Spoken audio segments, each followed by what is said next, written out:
intents and purposes, I'm doing extremely well in my life right now. I have a lot of great things going for me. I think the biggest reason, though, why I'm doing as well as I am, those people outside of my immediate family that have showed up for me, that have been there for me, and that have supported me every step or some steps or even the slightest step of the way. Your world really opens up when you begin to acknowledge that and honor the depth that every person provides. I think another thing that the one-size-fits-all approach does is it'll generalize in the same way that somebody who sees that that quirky person on the internet who leaves that hateful comment. It's the same sort of thing. It's the same sort of thing to me. Ironically enough, here I am talking about how different I felt like I was and how different my mom felt like I was from all the other autistic children out there. But at the same time, I was the stereotype. With all these stereotypical behaviors and no ability to mask or anything like that, being completely just in my own world, just entirely just isolated. Let me clarify the whole, in my own world sort of thing, because I feel like a lot of, videos, especially in old school, Irvine style, 1980s, pathology related paradigm stuff, it's seen as a bad thing. It's seen as agonizing. And yeah, obviously, if you want to do any task in society, you gotta not be totally distracted by your own imagination all the time. But it was an imagination, and it was a beautiful imagination. I had a blast. I had the time of my life. I feel like there's a huge difference between being ignored and when you're saying something and then it just kind of flies over somebody's head. It's like you're a ghost. That was a good solid portion of the first part of elementary school in particular. Yeah, I was getting bullied. I had to have therapists literally teach me how to do anything, with other kids that, involved play or, sports or any of that. That was all manually taught to me. Nothing comes naturally to me at all. But I can do a lot of things with the force of habit. Now, as I continue to learn more and more and more and more complex social skills that I'm still learning to this day, I have to.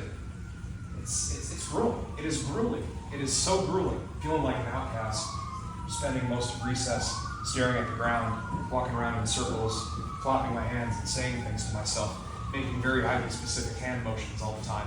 One reason why I struggled so much with my 5th grade teacher is because she would think that constantly that I was deliberately not listening, when I know in my heart of hearts, that I was doing everything in my power to listen. You see, I have a processing delay, and it was not very good back in the day. I would do everything in my power to just listen, try my best, make eye contact, right? Because absolutely, putting all of your focus into trying to make eye contact and look at the teacher is going to help you process all the other information, right?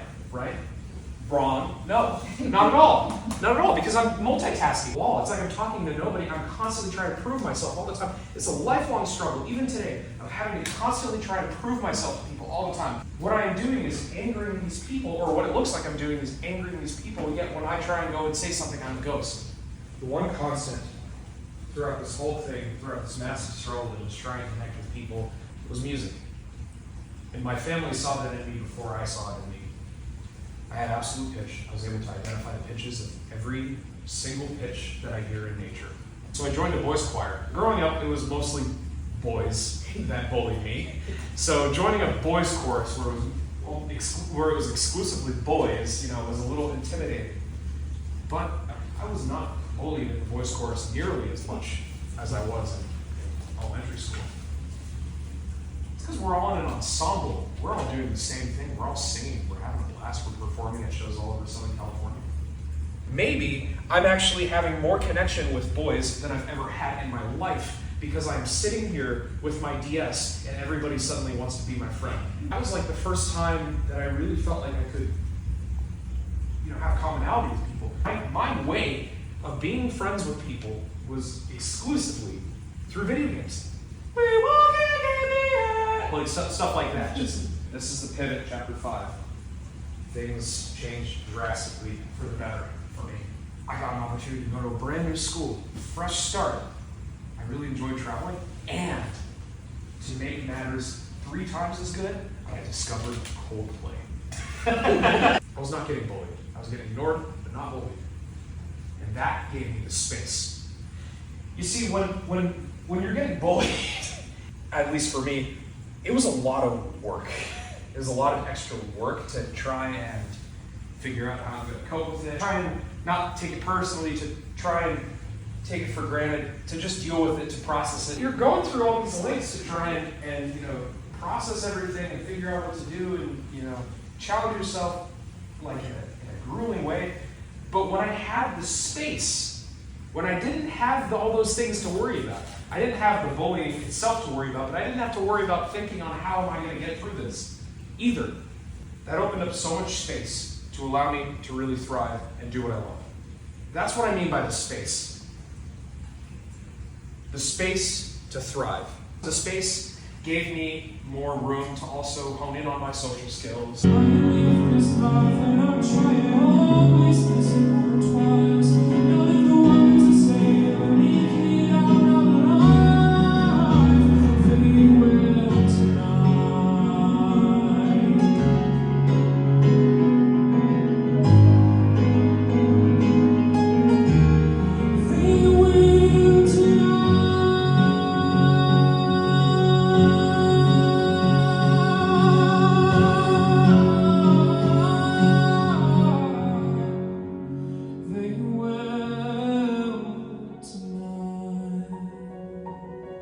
Got to senior year and I was on top of the world.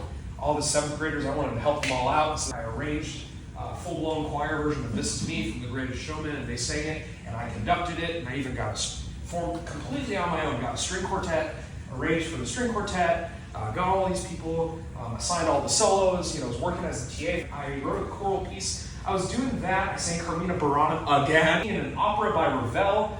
Time of my life. Meanwhile, I'm doing classical piano competitions on the side, having so much fun, arranging everything, playing piano, accompanying for people. Oh my God, it's heaven. It's the closest I can get to heaven. And people seem to care.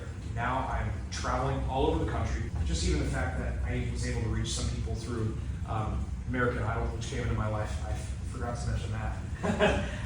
So that happened. I was on American Idol.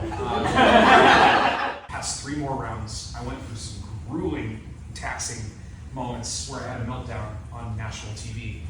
And I'm proud of it. I'm proud of it. Because I'm self-actualized enough. Because of the people in my life, outside of my immediate family, who love me for who I am.